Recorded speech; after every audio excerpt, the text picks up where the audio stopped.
Good evening, good evening, good evening, good evening, everyone. Salute, salute, salute, salute, salute. Welcome to a special Wednesday night edition of the Dog Call. Now, tonight we're going to be switching it up a little bit here.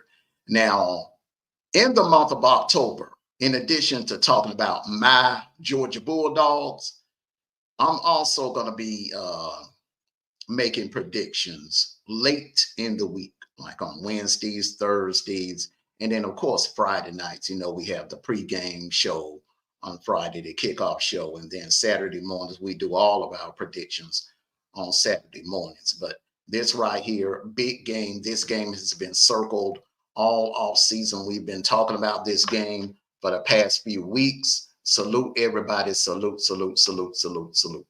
First, let me start by saluting the chat here real quick. We got a Buckeye fan. Salute to you, Apple Buckeye. Salute, salute. Chappelle Hannon. Salute, salute, salute, salute, salute. All right, man. Got a very big game this week. A very big game this week. And we're going to be talking about it here tonight. We're going to do the tale of the tape. We're going to do the tale of the tape. I'm going to go through some numbers. First, we're going to talk about the last matchup. The epic matchup in 2021 in Columbus, Ohio. We're going to talk about that one. And then we're going to go on and preview the matchup in Eugene on Saturday. So, everyone, tonight, this Dog Call is all about the epic Big 10 matchup between Oregon and Oregon State. So get your popcorn ready. This is the Dog Call, the first live edition of the season.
Good evening, good evening, good evening. Welcome to the Dog Call, the first live edition of the Dog Call. Usually I pre-record, drop these, but tonight is special. We're going live. We're discussing two alpha teams, two powerhouses. You got in this corner the Oregon Ducks. In the last, you got to admit now, in the last 15 years, when you think about the Pac-12, the old Pac-12, who dominated that conference the most? The Oregon Ducks. The Oregon Ducks were the standard of the Pac-12. A couple of a couple of BCS appearances, one BCS championship. They came within a lucky play by Michael Dyer and the Auburn Tigers of losing a BCS national championship game in 2010 to the Auburn Tigers. They've won a number of Pac-12 championships. They also had a Heisman, Marcus Mariota. They went to another, the first ever, the inaugural season college football playoff national championship down in Dallas. They played against Ohio State in that one. So these two teams have history. They met up a couple of times in the Rose Bowl this century. They met in Dallas. They played for the national championship in the 2014 national championship game. But oh, remember that epic battle in 2021. That's the most recent battle that I'm quite sure a lot of you remember and a lot of you cannot forget. Let's go over the stats of that game. Anthony Brown was the quarterback. Salute to you, CP3. Salute to you, brother. Anthony Brown was the quarterback. And let's go over his stats. He was 17 for 35, 236 yards, 2 TDs. He had a pretty good day. Pretty good day. No interceptions. CJ Stroud had a hell of a game. He was 35 for 54. He was slinging it all over the yard that day. 484 yards, 3 touchdowns, 1 INT, 1 blemish on those stats that day. But the man that took over the game, CJ Verdell, he took, when I tell you, this man put the Oregon Ducks on his shoulders and carried them to victory that day. CJ Verdell, 20 carries, 161 yards, 2 touchdowns. He was also the leading receiver that day. 3 receptions, 34 yards, and 1 TD. Wow. So now we come to the rematch. And let me just, before we get into that, let me just say this. This is very important for Ohio State and the originals. When I mean the day ones, you got the day ones, you got the Iowas, you got the Michigans, you got the Michigan States, you got the Ohio States. You follow what I'm saying? You got the Purdues. Then you got the new kids on the block. You know, okay? You got some guests in the house. They're here to stay, and they're coming to take over. They're trying to take over. You got the Oregons, you got the Washingtons, you got the USCs, you got the UCLA. They are coming to take the conference away from the day ones. Now, already, so far, the day ones have 1 blemish. Michigan, the defending national champions, were taken down last Saturday by Washington in a national championship rematch. For those of you remember, those 2 teams met in the national championship game down in Houston, and Washington won the rematch in Seattle last Saturday. So you have 4 powerhouses, 2 from each conference. You have the 2 day ones, Michigan and Ohio State, and you have the 2 Pac-12 day ones, Washington and Oregon, the 2 teams that have dominated the conference this century, the Pac-12 conference this century. So Washington already took down Michigan. Can Oregon take down Ohio State? If that happens, then a lot of people are going to wonder, wow, those guys from the West Coast, are they going to take over the Big 10? That's what they're going to wonder. Now, another scenario. Ryan Day, like I've been saying all year, there is no excuse. Ryan Day, this is it. I don't think you will never have another team this loaded. You will not inherit another team loaded like this. This team is super loaded on both sides of the ball. This team is talented, pound for pound, from top to bottom on this roster. To me, in my opinion, Ohio State has the most talented roster on paper in the nation. And Ryan Day, the blemish on his record is he has not won a big game. Well, this is a big game. He didn't win in 2021 when they played Oregon. All right. He's been on a losing streak to Michigan. Last year, okay, the Notre Dame, they beat Notre Dame. Well, I don't really consider, I mean, we expected Ohio State to beat Notre Dame, but they lost to Michigan. And then they lost to Missouri in the bowl game.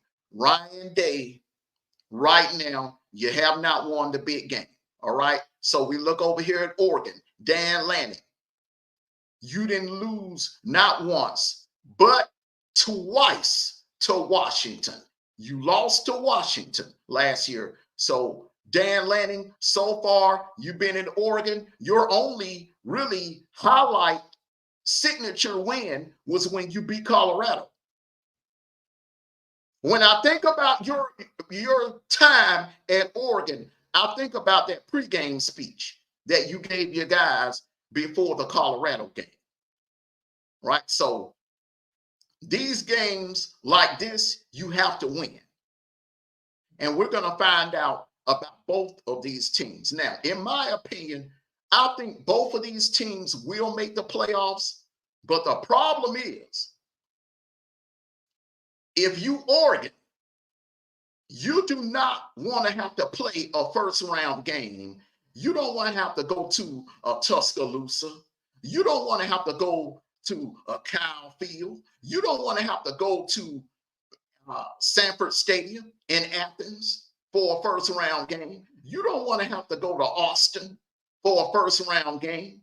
You don't want to have to come in to the playoffs and go on the road for a first round game. So this is very important for Oregon as far as seedings.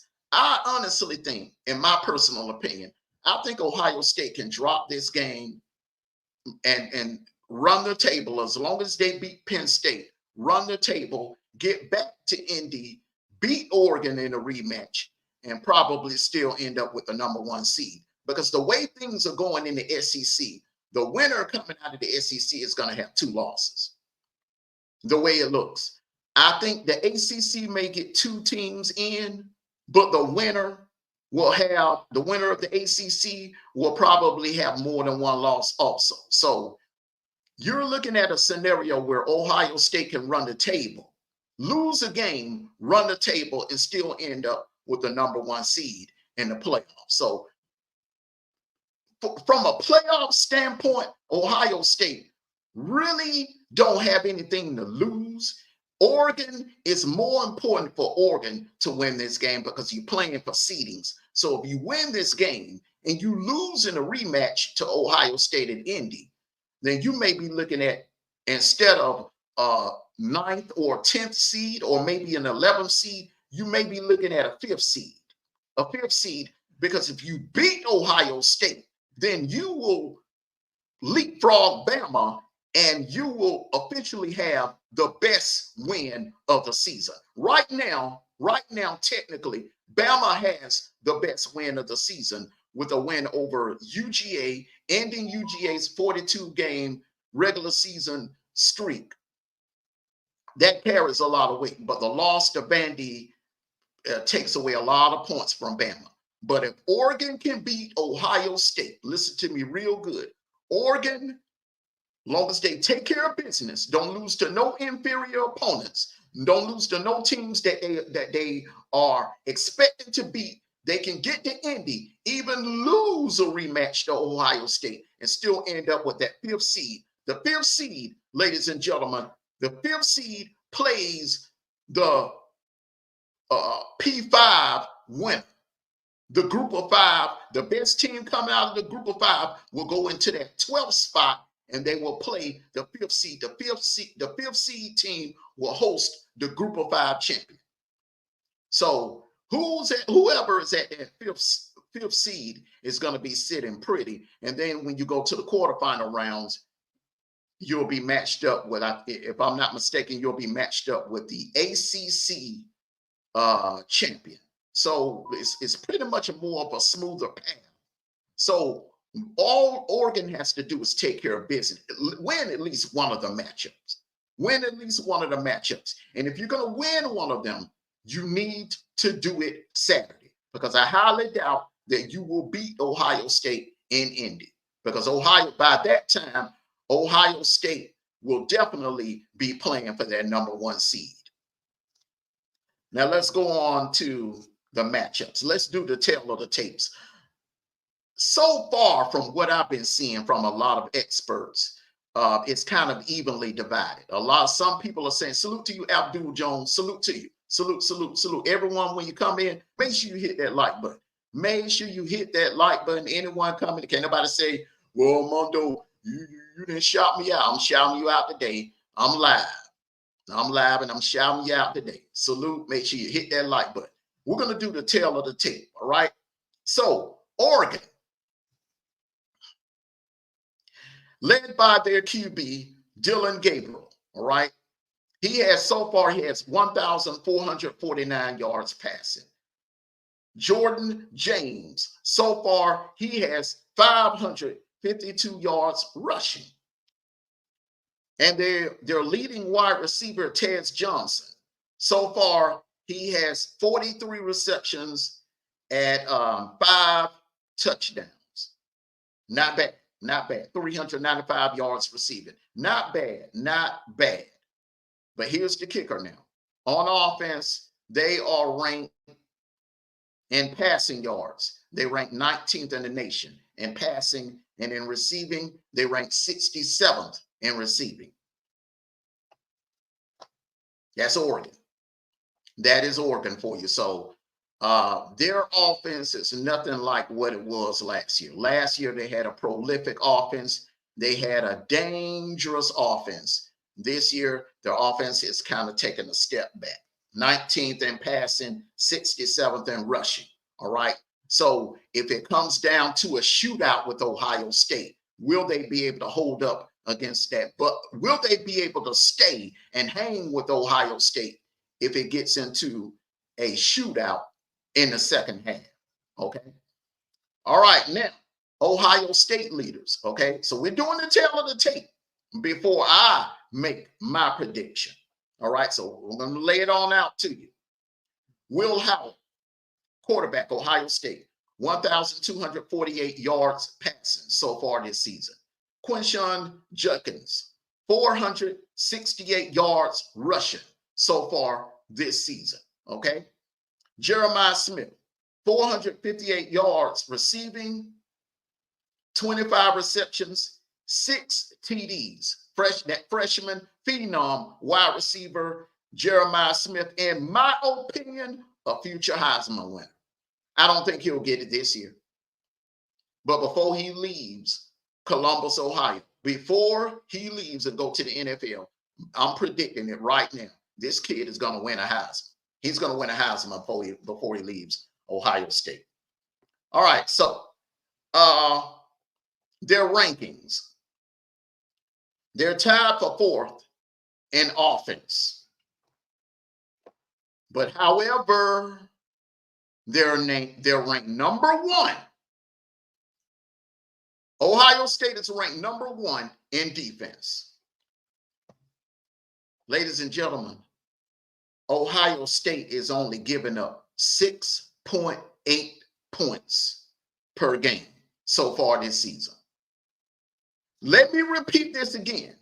So far, Ohio State is only giving up 6.8 points per game this season. Number 1 defense. Number 4 offense.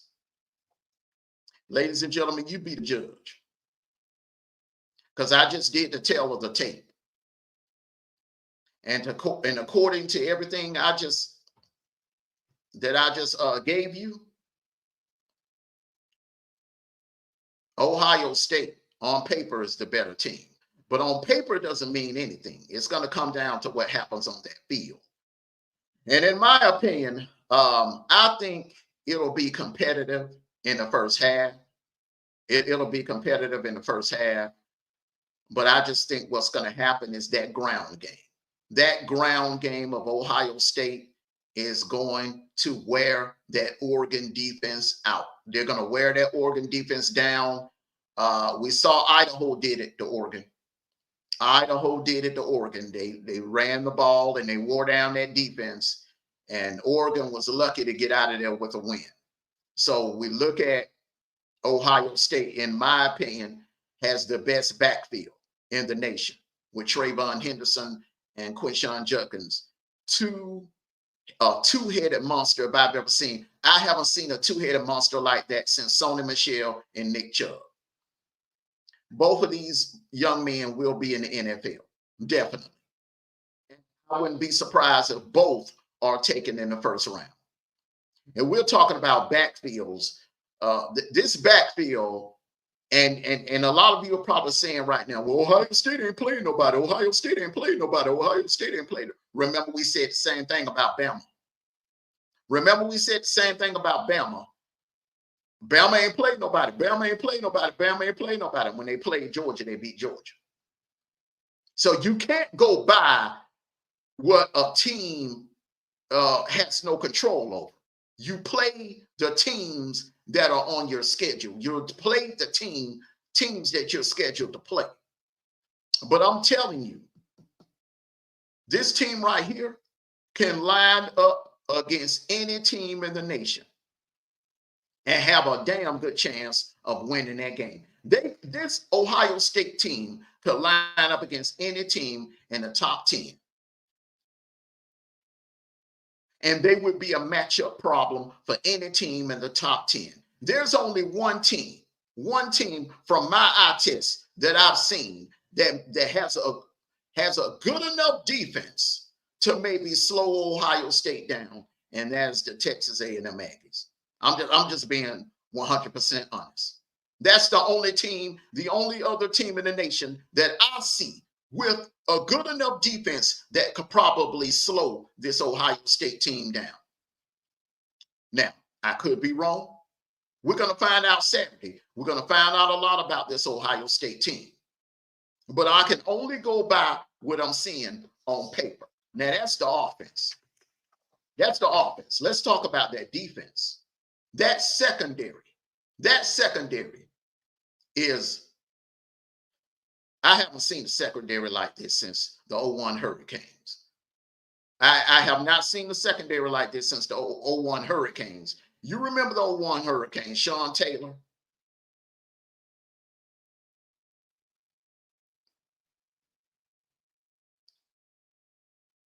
Antoine Roll. Remember that 01 Hurricanes secondary.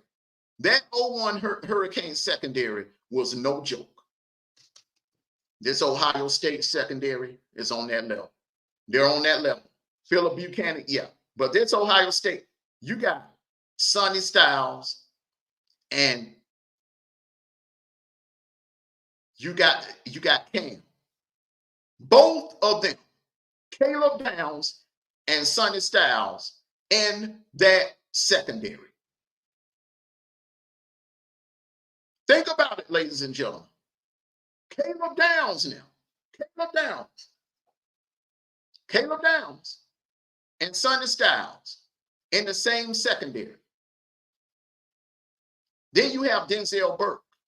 These three guys are guaranteed first rounders. No doubt. Sonny Styles is a first rounder. No doubt. Caleb Downs is a first rounder. No doubt about it. Denzel Burke is a first rounder. And Styles can play linebacker and he can play safety. That's what makes this kid special. They switch him out. He could play safety. He could play linebacker. Wherever they need him. Wherever they need him. This Ohio State team is loaded. And a lot of you are going to find out what I've been saying throughout the entire season of how prolific this Ohio State offense is. You got Tate, Ibuka, Jeremiah Smith. You cannot, when you line up against this team, you cannot double team anybody. Then you have both running backs are able to catch out of the backfield. Judkins is able to catch out the backfield, and Henderson is able to catch out the backfield. So, ladies and gentlemen, from my eye test, and from what I see on paper, and from what the analytics say, not only will Ohio State win this game, I think it'll be close. It'll be sort of close going into halftime. But in that third and fourth quarter, Ohio State is going to come out that tunnel and they're going to turn it on. In this game, by the end of the fourth quarter, this game will not even be close. This game will not be close. Ask yourself this question. Do you think Ohio State would struggle with a team like Idaho? Do you think Ohio State would struggle against a team like Idaho? I don't think so. I don't think so. See, a lot of you want to harp on the fact Ohio State ain't played nobody. For those Ohio State haters, most of those people Ohio State haters. I don't hate Ohio State. I don't hate Ohio. I respect this. I respect this team. Hell, they took my dogs to the limit 2 years ago in that playoff game. And ever since then, I've had much respect for this team. They are a great program. They are blue blood, whether you love them or hate them. So this notion, oh, they're not that good because they haven't played anybody. Yeah, all of that. Yeah. You want to say that and make you feel better. and thinking that Oregon has a chance to knock off the big bad Ohio State, you go right ahead. Go right ahead. Yeah, that sounds good. It sounds good. But in real life, this team is the deepest and the most dangerous team in the nation. And come by the end of this game, Saturday night, there's no doubt that the next day, on Sunday, the AP and the coaches poll won't hesitate and put this team number one. As a matter of fact, in my opinion, the winner of this game will leapfrog Texas and become the number one team. Because if Oregon beat Ohio State, they would have had a better win than Texas. Ohio State beat Oregon, they would have had a better win than Texas. The Oklahoma, whatever happens in the Red River robbery, and I'm predicting that to be a close battle. I don't think the only way Texas could hold on to that number one spot, they would have to go out there and put a beat down on Oklahoma by 3 or 4 touchdowns. And I highly doubt they'll be able to do that. So, in my opinion, when Ohio State gets done destroying Oregon, and I don't even think this game will be close when it's over with. Once they're done destroying Oregon Saturday night, they will be the new number one ranked team. And from that point on, they're going to hold on to that number one ranking until somebody deals with them in the playoffs. If somebody deals with them in the playoffs. So it is what it is. Hey, I don't have a dog in the fight. I'm not an Oregon fan, and I'm damn sure not an Ohio State fan. I rep the Dogs. I'm a Dogs for life. But even though I'm a Dogs fan, I call it the way I see it. See, over here in the dog call, look, ain't nothing scripted over here. Ain't nobody handed me no script. I fund my own podcast, okay? Ain't nobody from Disney handing me no script or telling me what to say. Everything I'm saying coming from the heart and from here. Because I'm a student of the game. I study the game and I pay attention to details. And from everything that I've researched and from my eye test of what I've seen this year, this Buckeye team is the best team in the nation. And right now, from what I see, from what I'm seeing it from teams out of the SEC, the Big 12, the ACC, it ain't even close. It ain't even close. And this game won't be close either Saturday. So everyone, that's my prediction. That's my story. I'm sticking with it. I'm picking the Ohio State Buckeyes to win this game, and it's going to be a demolition. It's going to be a demolition. My score prediction, 35 17 Buckeyes. Book it. Book it. This team is loaded. This team is loaded. And will they lose a game? They could very well lose a game. But I don't think, from my eye test, from what I've seen from this Oregon team, I don't think this Oregon team has it in them to beat this Ohio State Buckeyes team. I don't think they have what it takes. I don't think no team in the Big 10 has what it takes. That's why I've had them going undefeated. Even back in August, in the preseason, when we did our preseason picks, I said that Ohio State was going undefeated. I don't see any team on that schedule that can stop them, including Oregon. And this won't be any different. Oregon is going down Saturday. There's no doubt in my mind. This is going to be a beatdown. It'll start off as competitive, but it's going to be a beatdown when it's all said and done. So with that being said, everyone, thank you all for coming out. Make sure you hit that like button. Make sure you hit that like button. Like, share, and subscribe to this channel. Gonna try to drop one of these every day. Sometimes I'll go live. For the most part, it'll be pre-recorded. This one was live. So if you watch the playback, hey, make sure you leave a comment in the comment section. Let me know what you think. Do you agree or do you disagree? Do you agree with me? Do you believe Ohio State will win this game? Give me a score prediction as well. Do you think Oregon's going to win this game? Hey, leave a comment in the comment section and let me know. Okay. All right. Until then, be back tomorrow and we'll talk about some more of these epic matchups. We took care of Ohio State and Oregon today. Tomorrow, we're going to talk about the Red River Rivalry. Salute to everyone. Thank you all for coming out on Armando Black. And this has been the Dog Call. Peace and blessing to you all, and have a good night.